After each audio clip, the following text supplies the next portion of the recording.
A paz do Senhor, queridos, bem-vindos ao estudo de mais uma lição da Escola Bíblica Dominical. Hoje estudaremos a lição 3 com o seguinte tema: o Pai enviou o Filho. O plano da salvação foi elaborado na eternidade e teve o seu ponto culminante na cruz, quando o Filho, enviado do Pai, deu a vida por todos nós. Podemos sintetizar a obra da salvação em 7 pontos. Primeiro, o planejamento eterno. O Deus triuno planejou desde a eternidade trazer muitos filhos à glória. Isso carecia de um redentor, visto que a criação teria que passar pelo processo da geração, degeneração e regeneração para se tornar adulta, amadurecida. Número 2, o Filho unigênito teria que morrer por nós. E visto como os filhos participam da carne e do sangue, também ele participou das mesmas coisas, para que pela morte aniquilasse o que tinha o império da morte, isto é, o diabo. Hebreus 2:4. Terceiro, na encarnação, o Filho unigênito desceu e habitou entre nós. O Verbo se fez carne e se tornou Emanuel, que traduzido é Deus conosco. E o Verbo se fez carne e habitou entre nós e vimos a sua glória como a glória do unigênito do Pai, cheio de graça e de verdade. João 1,14. Quarto, em sua vida terrena, Jesus compartilhou das nossas dores e dos nossos sofrimentos para ser o mediador perfeito, pelo que convinha que em tudo fosse semelhante aos irmãos, para ser misericordioso e fiel sumo sacerdote naquilo que é de Deus, para expiar os pecados do povo, porque naquilo que ele mesmo sendo tentado padeceu, pode socorrer aos que são tentados. Hebreus 2:17 e 18. Quinto, no Calvário ele se tornou o nosso sacrifício substitutivo, pagando o preço da redenção e fazendo-se maldição por nós. Aquele que não conheceu o pecado fez pecado por nós, para que nele fôssemos feitos justiça de Deus. 2 Coríntios 5:21. Sexto, na ressurreição ele foi declarado Filho de Deus em poder, segundo o Espírito de santificação pela ressurreição dos mortos, Jesus Cristo nosso Senhor, Romanos 1:4. E foi feito as primícias dos que dormem, sendo o primeiro da nova criação. Porque assim como todos morrem em Adão, assim também todos serão vivificados em Cristo. 1 Coríntios 15:22. Amados, agora somos filhos de Deus, e ainda não é manifesto o que havemos de ser, mas sabemos que, quando ele se manifestar, seremos semelhantes a ele, porque assim como é, o veremos. 1 João 3:2. 7. Na ascensão, Jesus subiu ao céu, assentou-se à direita do Pai e por nós intercede. Aquele que desceu é também o mesmo que subiu acima de todos os céus para cumprir todas as coisas. Aos Efésios 4:10. Quem os condenará? Pois é Cristo quem morreu, ou antes, quem ressuscitou dentre os mortos, o qual está à direita de Deus e também intercede por nós. Romanos 8:34. Ao contemplarmos o glorioso plano da salvação, vemos que não se trata de um evento circunstancial, mas sim de um propósito perfeito e eterno, que tem a cooperação da Santíssima Trindade. Em cada etapa do plano, vemos o desígnio soberano do Pai, a obediência sacrificial do Filho e a vivificação do Espírito Santo. Agora sabemos que o fim último da salvação de Cristo será a manifestação dos filhos de Deus e o enchimento do universo da glória do Deus Trino. Porque a ardente expectação da criatura espera a manifestação dos filhos de Deus. Romanos 8:19. E quando Cristo, que é a nossa vida, se manifestar, então também vós vos manifestareis com ele em glória, Colossenses 3:4. E ainda, porque a terra se encherá do conhecimento da glória do Senhor, como as águas cobrem o mar, Abacuque 2:14. Ponto de número 1, o envio do Filho e o amor do Pai. Ele nos tirou da potestade das trevas e nos transportou para o reino do Filho do seu amor, em quem temos a redenção pelo seu sangue, a saber, a remissão dos pecados, Colossenses 1:13-14. Jesus Cristo foi definitivamente conceituado por Paulo como filho do seu amor. Jesus Cristo é o maior presente de Deus aos homens. Ele é maior do que os patriarcas, do que Moisés, maior que o sacerdócio, maior que os profetas, maior que os anjos. Ele foi feito mais sublime que os céus, conforme lemos, porque nos convinha tal sumo sacerdote, santo, inocente, imaculado, separado dos pecadores e feito mais sublime do que os céus, que não necessitasse, como sumos sacerdotes, de oferecer cada dia sacrifícios, primeiramente por seus próprios pecados, e depois pelos do povo, porque isso fez ele uma vez, oferecendo-se a si mesmo. Hebreus 7, 26, 27. O amor incondicional do Pai. Nunca nos cansaremos de dizer, porque Deus amou o mundo de tal maneira que deu seu Filho unigênito, para que todo aquele que nele crê não pereça, mas tenha vida eterna. João 3,16. Os salvos cantarão diante do Cordeiro por toda a eternidade. Digno és de tomar o livro e de abrir os seus selos, porque foste morto, e com teu sangue compraste para Deus homens de toda tribo, e língua, e povo, e nação.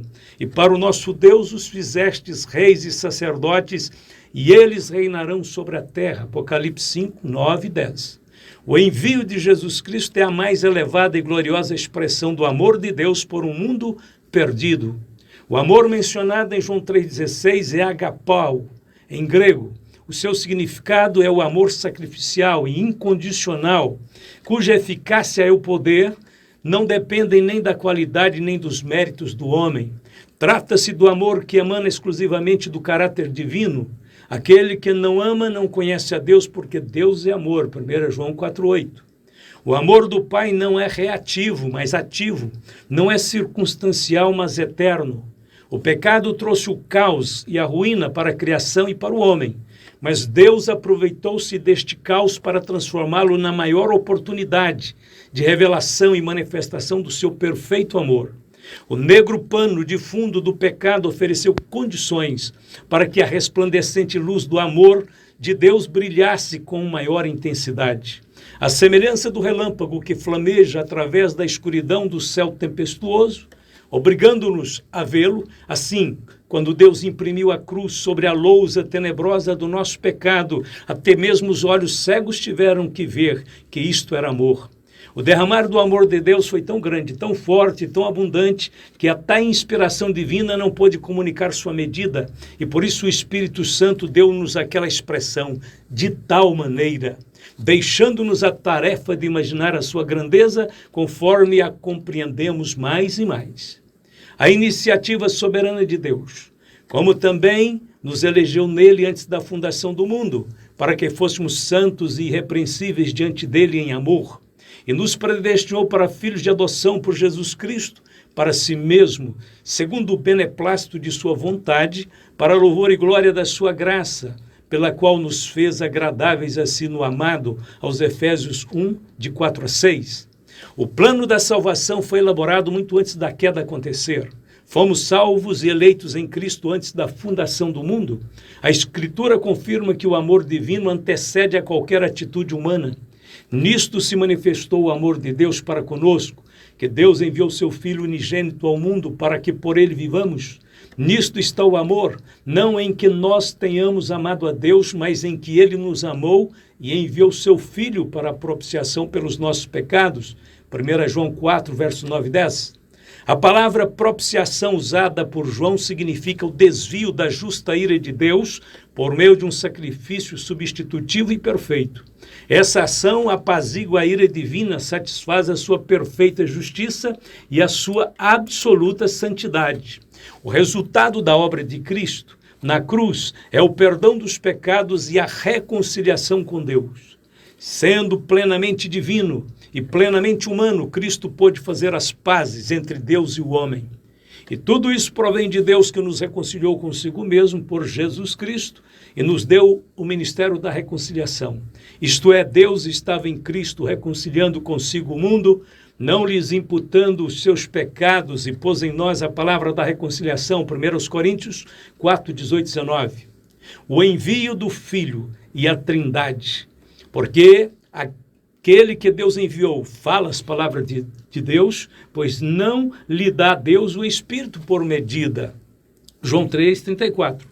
Embora a missão do Filho seja descrita por meio do verbo enviar, a ideia aqui é a de um presente gracioso. Podemos medir a realidade e a grandeza do amor de Deus por sua disposição em nos dar o seu próprio Filho.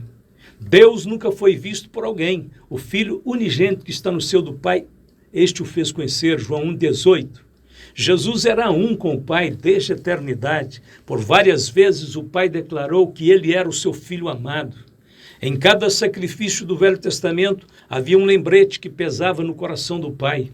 Ano após ano o Senhor entregava o seu Filho por nós. Este é o amor que as muitas águas não podem apagar. Em momentos de emoção, os homens fazem grandes promessas, mas com o tempo desistem.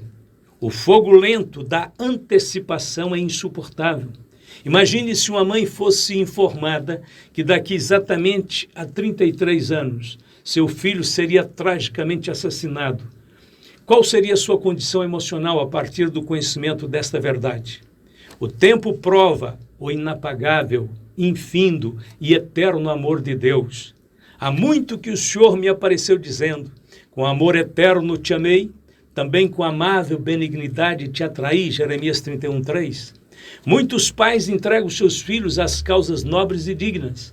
Deus, porém, deu seu filho para a palha e o feno, para viver numa família pobre, para trabalhar numa carpintaria, para viver entre escarnecedores, para ser preso, açoitado, injuriado e condenado. O Pai entregou seu filho à morte. Contemplem a cruz e vejam a angústia daquele que morreu sobre ela.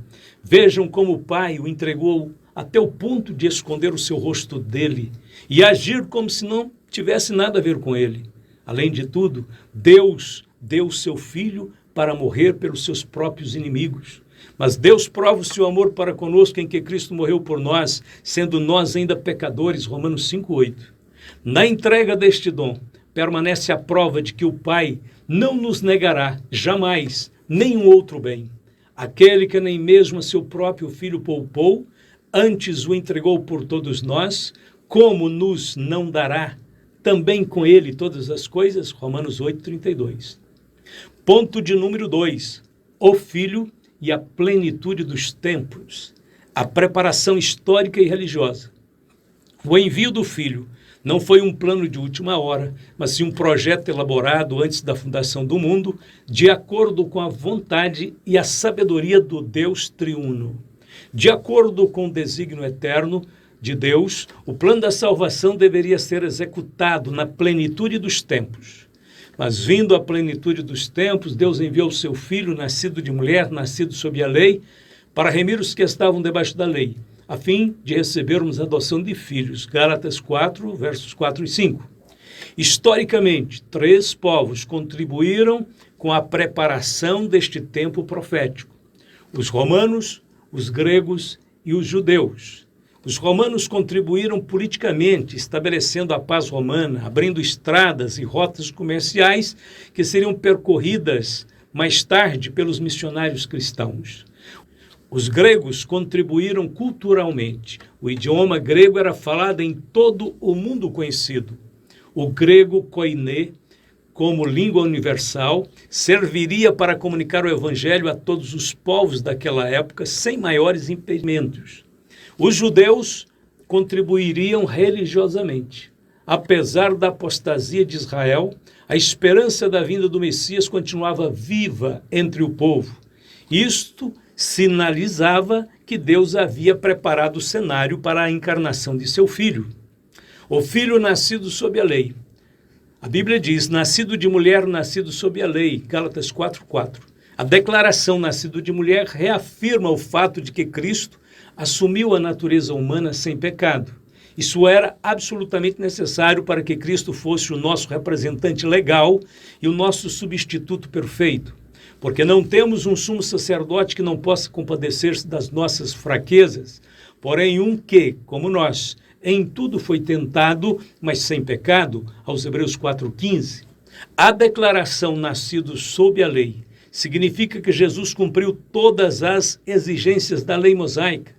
Não cuideis que vim destruir a lei ou os profetas, não vim abrogar, mas cumprir, porque em verdade vos digo que até que o céu e a terra passem, nem um jota ou um tio se omitirá da lei sem que tudo seja cumprido. Mateus 5, 17 e 18. Jesus foi o único homem a cumprir plenamente a lei de Deus, sem transgredir um ponto sequer. Sua vida de obediência foi necessária para que pudesse oferecer um sacrifício perfeito em favor dos pecadores. Portanto, pode também salvar perfeitamente os que por ele se chegam a Deus, vivendo sempre para interceder por eles, porque nos convinha tal sumo sacerdote, santo, inocente, imaculado, separado dos pecadores e feito mais sublime do que os céus, que não necessitasse, como os sumos sacerdotes, de oferecer cada dia sacrifícios, primeiramente por seus próprios pecados, depois pelos do povo. E por isso fez ele uma vez, oferecendo-se a si mesmo, Hebreus 7, 25 a 27. A adoção de filhos. Para remir os que estavam debaixo da lei, a fim de recebermos a adoção de filhos, e porque sois filhos, Deus enviou aos nossos corações o Espírito de seu Filho, que clama, Abba Pai, Gálatas 4, 5 e 6. A obra do Filho não apenas trouxe perdão, mas também nos concedeu a posição de filhos adotivos, possibilitando a formação da família de Deus, propósito que estava na mente de Deus antes da fundação do mundo, e nos predestinou para filhos de adoção por Jesus Cristo, para si mesmo, segundo o beneplácito de sua vontade, para louvor e glória da sua graça, pela qual nos fez agradáveis a si no amado, Efésios 1, 5 e 6. Jesus Cristo é o único Filho de Deus por natureza, daí a expressão Filho unigênito. Nós, os crentes, nos tornamos filhos por adoção, através do milagre do novo nascimento. Mas a todos quanto receberam, deu-lhes o poder de serem feitos filhos de Deus, aos que creem no seu nome, os quais não nasceram do sangue, nem da vontade da carne, nem da vontade do varão, mas de Deus. João, capítulo 1, verso 12 e 13. A obra de Cristo na cruz estabeleceu o aspecto legal da adoção. A intimidade da adoção é aplicada pelo Espírito Santo em nosso homem interior, em nossos corações, nos possibilitando a chamar Deus de Abba Pai, ou seja, meu querido papai, demonstrando mais uma vez a atuação inseparável da Trindade na salvação. Ponto de número 3. A Trindade no plano da salvação. A vontade do Pai realizada pelo Filho. Porque eu desci do céu não para fazer a minha vontade, mas a vontade daquele que me enviou. E a vontade do Pai que me enviou é esta, que nenhum de todos aqueles que me deu se perca, mas que o ressuscite no último dia. João 6, 38 e 39. O Filho veio ao mundo para cumprir a vontade do Pai. Essa vontade, segundo Cristo, é que ninguém se perca. Nenhum daqueles que o Pai lhe deu se perca, mas tenham a vida eterna. O plano da salvação dependia inteiramente da obediência do Filho. Se houvesse um único ponto de desobediência ou insubmissão em sua vida, tudo estaria arruinado. Entretanto, Jesus afirmou, aquele que me enviou está comigo, o Pai não me tem deixado só, porque eu faço sempre o que lhe agrada. João 8, 29. Essa obediência alcançou o clímax por ocasião da entrega voluntária da sua vida a Deus na cruz do Calvário. Sendo obediente até a morte e morte de cruz, Filipenses 2,8, diferente da nação de Israel, que quando foi provada no deserto, se entregou à murmuração. Paulo escreveu, e não tentemos a Cristo como alguns deles também tentaram e pereceram pelas serpentes, e não murmureis como também alguns deles murmuraram e pereceram pelo destruidor. 1 Coríntios 10, 9 e 10. No momento de sua maior provação, Cristo escolheu não a sua própria vontade, mas a vontade do Pai, o qual nos dias da sua carne, oferecendo com grande clamor e lágrimas, orações e súplicas ao que o podia livrar da morte, foi ouvido quanto ao que temia. Ainda que era filho, aprendeu a obediência por aquilo que padeceu, e sendo ele consumado, veio a ser a causa de eterna salvação para todos os que lhe obedecem, aos Hebreus 5, de 7 a 9. A mediação exclusiva do Filho, e em nenhum outro a salvação, porque também debaixo do céu nenhum outro nome há, dado entre os homens pelo qual devamos ser salvos. Atos 4:12. Não existe nenhum outro plano de salvação fora do Filho. Temos que ter o devido cuidado para não aceitar as falsas doutrinas do purgatório, da salvação pelas obras, da reencarnação ou da reconciliação universal, que dispensa a experiência do arrependimento e da conversão pessoal a Cristo. Jesus declarou ser o único acesso ao Pai. Ele disse: eu sou o caminho e a verdade e a vida, ninguém vem ao Pai senão por mim. João 14,6. Os apóstolos também foram cuidadosos em pregar a mediação exclusiva do Filho. E nos mandou pregar ao povo e testificar que ele é o que por Deus foi constituído juiz dos vivos e dos mortos. A este dão testemunho todos os profetas, de que todos que nele creem receberão perdão dos pecados pelo seu nome. Atos 10, 42, 43, palavra de Pedro. Porque há um só Deus e um só mediador entre Deus e os homens, Jesus Cristo, homem, 1 Timóteo 2,5, palavra de Paulo. A aplicação da salvação pelo Espírito. A obra do Espírito Santo é bem mais abrangente do que podemos imaginar. O Espírito Santo inspirou primeiramente os escritores sagrados para que pudéssemos ter uma revelação escrita, 2 Pedro 1,21. O Espírito Santo traz convicção do pecado, João 16,8. O Espírito Santo revela as coisas profundas de Deus, 1 Coríntios 2, 9 e 10. O Espírito Santo regenera, Tito 3,5. O Espírito Santo batiza no corpo de Cristo, 1 Coríntios 12, 13. O batismo no corpo de Cristo é uma obra de caráter espiritual exclusiva do Espírito Santo para aqueles que já foram regenerados. O Espírito Santo habita no crente, 1 Coríntios 6,19. O Espírito Santo sela os que creem, Efésios 6,13. O Espírito Santo ensina, João 14,26. O Espírito Santo guia em toda a verdade, João 16,13. O Espírito Santo testifica que somos filhos de Deus, Romanos 8,16. O Espírito Santo santifica, segundo aos Tessalonicenses 2,13. O Espírito Santo consola, Atos 9,31. O Espírito Santo nos transforma de glória em glória, segundo aos Coríntios 3,18. Além de tudo isso, o Espírito Santo habita em nós e nos dá a certeza de nossa ressurreição corporal no fim dos tempos. E se o Espírito daquele que dos mortos restou a Jesus habita em vós, aquele que dos mortos restou a Cristo também vivificará o vosso corpo mortal pelo seu Espírito que em vós habita, Romanos 8,11. Louvado seja Deus, vamos para a conclusão.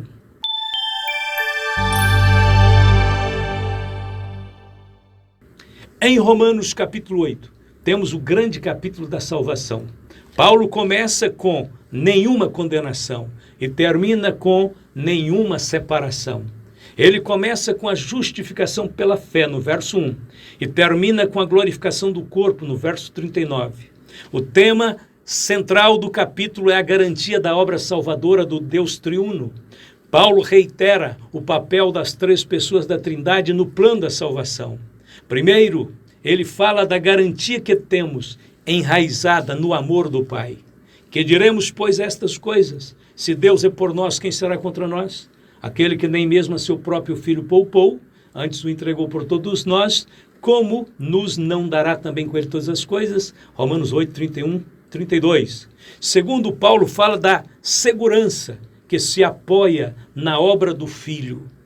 Porquanto que era impossível a lei, visto como estava enferma pela carne, Deus, enviando o seu Filho em semelhança da carne e do pecado, pelo pecado, condenou o pecado na carne, Romanos 8,3. E terceiro, ele fala do nosso consolo que está na preciosa intercessão do Espírito Santo. Da mesma maneira também o Espírito ajuda as nossas fraquezas, porque não sabemos o que havemos de pedir como convém, mas o mesmo Espírito intercede por nós com gemidos inexprimíveis. Romanos 8,26. Por esta e por muitas outras razões, devemos amar e adorar o Deus triuno. Somente Ele é o Deus Salvador, como lemos. Eu sou o Senhor e fora de mim não há Salvador. Isaías 43:11. E escreveu Pedro, eleito segundo a presciência de Deus Pai, em santificação do Espírito, para a obediência e aspersão do sangue de Jesus Cristo, graça e paz vos sejam multiplicadas. 1 Pedro 1, verso 2. Que possamos exclamar como Maria, dizendo, a minha alma engrandece ao Senhor e o meu espírito se alegra em Deus, meu Salvador. Lucas 1, 46, 47. Deus vos abençoe. Agora é hora de oração. Vamos falar com Deus. O Senhor estenderá as suas mãos para nos abençoar.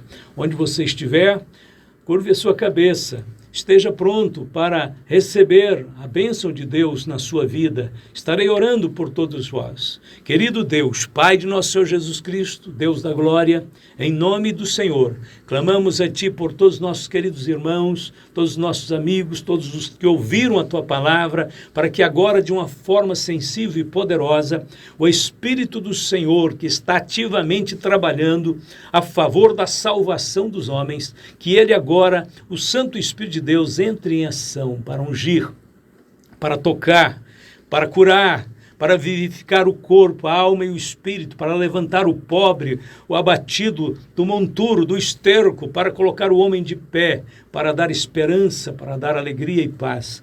Intercedemos a Ti, ó Deus Todo-Poderoso, no santo nome de Jesus, aquele que mediou, aquele que se tornou sacrifício, aquele que se fez pecado, aquele que foi à cruz para abrir o novo e vivo caminho para estarmos na Tua presença. Obrigado, Senhor. Agora sabemos que não pelos nossos méritos, jamais pelas nossas obras, mas pelo sangue precioso de Jesus, nós temos acesso à Tua presença e temos a esperança da vida eterna. Obrigado, Pai Celestial, abençoe a todos os meus queridos irmãos, ouvintes da palavra de Deus. Em nome de Jesus, eu abençoo-os. Eu oro agora para que todos recebam uma nova unção do Espírito Santo para caminhar, para trabalhar, para manifestar a glória do Senhor neste mundo. Oramos a Ti, louvando e agradecendo o Senhor em nome de Jesus. Hoje e sempre todos podem dizer comigo, amém e amém.